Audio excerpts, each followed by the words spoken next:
Halo semuanya, Sobat Bintang Mulia Homeschooling. Mari kita diskusi.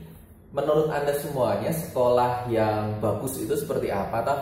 Apakah sekolah yang memang gedungnya megah, ataukah sekolah yang memang anak-anaknya itu elit-elit semuanya, diantar pakai mobil, jajarannya mobilnya juga keren-keren semuanya, orang tuanya pejabat, kerja di kantoran bonafit.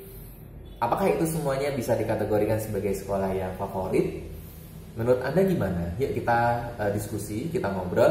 Karena musim-musim PPDB saat ini atau setiap tahunnya, sekolah-sekolah model seperti ini itu pasti nanti mereka akan dengan mudah meraup siswa. Pernah tahu kan?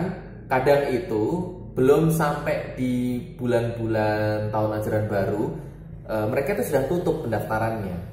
Jadi kadang itu mereka sudah membuka pendaftaran itu ketika bulan 11 dan bulan 12 di tahun sebelum pembelajaran dimulai. Itu katakanlah gelombang pertama. Nanti gelombang kedua dibuka di bulan Januari, Februari misal. Bahkan luar biasanya Maret itu kadang mereka sudah penuh. Jadi pendaftarannya sudah tidak dibuka lagi karena mereka sudah punya daftar anak-anak yang dari kemarin itu mereka sudah kontak para panitia kan gitu. Kebanggaan tersendiri sebetulnya bagi sekolah yang bisa menyelenggarakan pendidikan yang wah seperti itu, dan juga kebanggaan untuk para orang tua yang bisa menyekolahkan anak-anaknya di sekolah yang wah seperti itu kan gitu. Tapi ingat, tidak semuanya masyarakat Indonesia itu bisa mengakses pendidikan yang modelnya seperti itu. Bahkan kalau boleh saya buat prosentase 80 hingga 90% anak-anak kita itu dia sekolahnya di sekolah yang terlabel sekolah biasa, ya kan?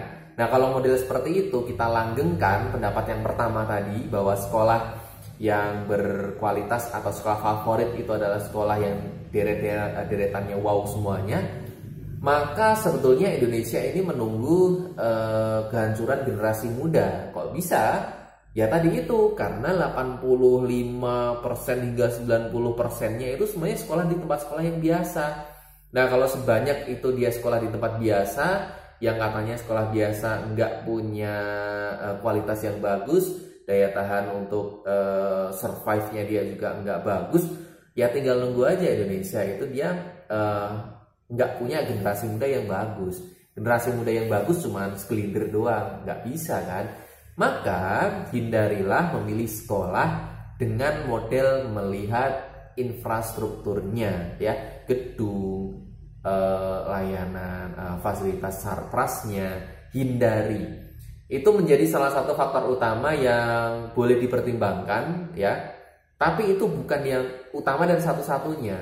Yang harus Anda lihat sebetulnya adalah bagaimana cara mereka menyajikan kurikulum yang mereka miliki itu ke anak-anak kita. Yang saya maksud kurikulum ini bukan terus kemudian oke, asal ikut pemerintah kurikulum K13, oke, asal ikut pemerintah kurikulum Merdeka Belajar. Nah, sebetulnya pakem-pakem itu yang diberikan oleh pemerintah itu kan pakem secara umum, garis besar. Faktanya sekolah itu boleh untuk mengembangkan lagi versi mereka. Jadi ada kurikulum nasionalnya plus kurikulum versi mereka. Nah, kurikulum plus versi anak-anak atau versi sekolah inilah yang jarang dilakukan oleh pihak pengelola. Nah, makanya sebetulnya yang harus Anda lihat adalah dalemannya itu. Kualitas bukan ditentukan oleh megahnya gedung sekolahan, tapi kepada bagaimana guru-guru ini memahami bahwa pendidikan itu yang dikembangkan adalah kemampuan yang ada di diri siswa.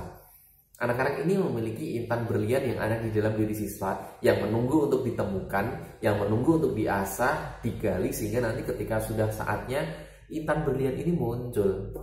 Itu sebetulnya. Bayangkan kalau 85% hingga 90% anak Indonesia tadi yang katanya sekolah di biasa-biasa saja, ternyata sekolah yang biasa-biasa saja ini dia bisa memberikan pelayanan kurikulum yang out of the box, nggak biasa-biasa aja. Bayangin, Indonesia itu nanti generasi mudanya bakal ciamik semuanya. Nggak cuma 20-10% aja yang bagus, tapi bisa 100% semuanya bagus kan gitu. Makanya kenali sekolah dari programnya, bukan hanya sekadar program yang baik-baik saja seperti study tour misal, terus kemudian nanti ada pembelajaran berbasis proyek. Nggak cuman Anda pelajari di atas kertas saja, tapi lihat. Makanya kalau lebih bagus itu ketika Anda nanti punya anak yang akan persiapan mencari sekolah, 1 atau 2 tahun sebelumnya Anda harus mengenal sistem yang ada di sekolah itu secara real. Ingat, hati-hati, siapa tahu kurikulum-kurikulum yang terpampang tadi itu hanya jargon belaka, hanya iklan marketing belaka, hanya untuk menarik minat siswa. Tahu-tahu ketika sudah masuk, toh yang diberikan juga sama aja. Itu kan repot. Jangan sampai tertipu. Pilih pendidikan yang terbaik untuk anak-anak Anda, tapi juga yang terbaik untuk mengembangkan bakat, minat, dan jiwa raganya dari anak-anak ini. Salam dari kami, Bintang Mulia Homeschooling. Semoga Anda nanti bisa mendapatkan informasi yang paling bagus dan juga menarik yang ada di website kami. Terima kasih.